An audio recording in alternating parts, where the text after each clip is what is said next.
बच्चा, आज हम लोग एक शानदार क्वेश्चन को लेकर के आपके साथ आए हुए हैं, है ना। इंटीग्रेशन का प्रॉब्लम है ना। दम है तो उसको पहले करके दिखाइए, खुद से कीजिए, है ना। उसके बाद सोल्यूशन देखिएगा, है ना। चाहे आप 12th में हो या बीएससी कर रहे हो या एमएससी कर रहे हो, अगर हिम्मत है आपके अंदर, आपके कंसेप्ट में अगर पावर है, तो एक बार इस क्वेश्चन का सोल्यूशन अवश्य कीजिए, है ना। तो क्वेश्चन क्या है, कहता है कि x dx माइनस कितना 1, x dx माइनस क्या बेटा 1। अब यहाँ पे जनरली कहोगे कि dx तो है नहीं, हाँ, तो इंटीग्रेशन जो dx आपका दिया हुआ है वो खोपड़िया पे दिया हुआ है। कहाँ पे दिया हुआ है? खोपड़िया पे। तो इसका इंटीग्रेशन कैसे होगा? हाँ, सवाल यही उठता है। तो सवाल जब ये उठता है तो इसको हम लोग क्वेश्चन को सॉल्व करने के लिए कुछ तरीका को आजमाएंगे, है ना। ऐसे तो होगा नहीं, है ना। ये फॉर्मल क्वेश्चन आपका है ना। विदेशी क्वेश्चन से विदेशी बुक में इसका इति मिलता है ना, इस क्वेश्चन का। चलिए अब हम लोग आते हैं, सबसे पहले इस क्वेश्चन को अगर बनाना है बेटा तो क्या करना पड़ेगा, x dx रहने तो -1। अब यहाँ पे dx क्या कर रहे हैं, मल्टीप्लाई और dx क्या कर रहे हैं, डिवाइड, है ना।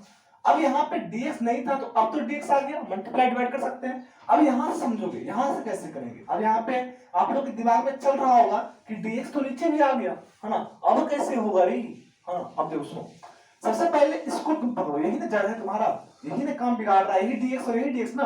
तो इसको पकड़ते हैं तो x dx होगा -1 और यहाँ पे आपका आ गया dx। अब ये जो आप देख पा रहे हो ना, ये आपका क्या है, ये आपका यहाँ पे जो x dx है -1 है और ये dx है। अगर इस पहेली को हम लोग सुलझा लें तो इस क्वेश्चन बन जाएगा आपका, ये क्वेश्चन आपका आसानी से बन जाएगा। चलिए इस पहेली को हम लोग सुलझाने का प्रयास करते हैं। तो सबसे पहले इस जो फॉर्मेट में है यहाँ पे गौर कीजिएगा कि जो x dx आपका, सॉरी जो dx आपका है ना, जो dx आपका दिया हुआ है बेटा, है ना, क्या दिया हुआ है dx, ये क्या स्मॉल, हाँ स्मॉल क्वांटिटी है ना, लगभग जीरो के अप्रोक्सीमेटली जीरो का सकते हैं हम लोग, है ना। ये स्मॉल क्वांटिटी है ना, स्मॉल क्वांटिटी है तो इसको हम लोग क्या कर सकते हैं, इसको लिमिट में चेंज कर देते हैं। तो लिमिट h टेंड्स टू 0, कि dx जहां पे था वहां पे हम लोग क्या कर दे रहे हैं, dx के जगह पे हम लोग, है ना, चेंज कर दे रहे हैं h टेंड्स टू आपका 0 में, है ना। मतलब dx के जगह पे हम लोग h टेंड्स टू क्या कर दे रहे हैं 0, है ना। अब यहाँ पे क्या हो गया, x जहां पे dx था वहां पे क्या हो जाएगा, h हो जाएगा -1 और यहाँ पे dx के जगह पे h हो गया। अब समझते हैं इसको हम लोग कैसे सॉल्व करेंगे। सबसे पहले यहाँ पे अगर बात करें हम लोग, है ना, तो ये तो डायरेक्ट फॉर्मूला होता है, किसका फॉर्मूला होता है, तो log x का होता है ना। जहां पे बेटा ध्यान रखना कि x ग्रेटर देन कितना होगा आपका 0, मतलब पॉजिटिव आएगा। अब अगर इसको इंटीग्रेट करना है तो अब यहां से आपका इंटीग्रेशन क्या हो जाता है, आसान हो जाता है, क्योंकि ये अब आप किसके बराबर हो गया, अब ये जो है सो आपका आ गया log x, है ना। और यहाँ पे जो इसको थोड़ा सा ले लेते हैं हम लोग, है ना, log x और यहाँ पे आपका हो जाएगा dx, है ना, log x dx हो जाएगा।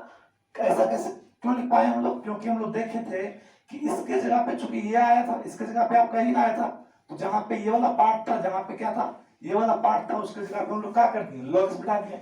अब इसका इंटीग्रेशन हम लोग जानते हैं, इसका इंटीग्रेशन हम लोग जानते हैं कैसे, समझिएगा कि अगर आपका log x है तो 1 से क्या करना पड़ेगा, मल्टीप्लाई, और बाई पार्ट से इसको तोड़ना पड़ेगा। किससे तोड़ना पड़ेगा, बाई पार्ट से, है ना।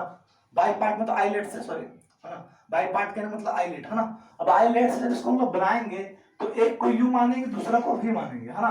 तो क्या करते हैं, सिंपल सी बात कहता है कि यहाँ पे log x को छोड़, है ना, और 1 का क्या करेंगे, इंटीग्रेशन, फिर यहाँ पे क्या होगा माइनस, है ना, इंटीग्रेशन, फिर यहाँ पे डिफरेंशिएशन होगा किसका, log x का, विथ रिस्पेक्ट टू क्या, dx, है ना, फिर इंटीग्रेशन होगा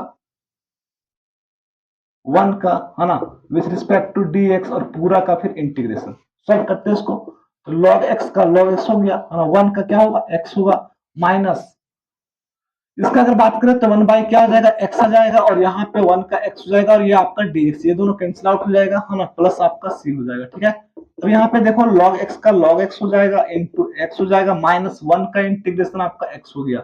दोनों से चाहेंगे तो हम लोग x को कॉमन ले सकते हैं, तो आपका फाइनल आंसर, वैसे x को कॉमन नहीं भी लोगे तो कोई दिक्कत नहीं है ना, प्लस क्या हो गया c, और ये आपका हो जाएगा राइट आंसर, है ना। तो इस तरह का कंसेप्ट अगर आपको जानना है तो आप हमारे चैनल को सब्सक्राइब कीजिए, है ना। और ये जानकारी आपको कैसा लगा, ये नॉलेज आपको कैसा लगा, ये कंसेप्ट आपको कैसा लगा, आप कमेंट सेक्शन में अपना राय अवश्य दें। चलिए, thank you for watching my video.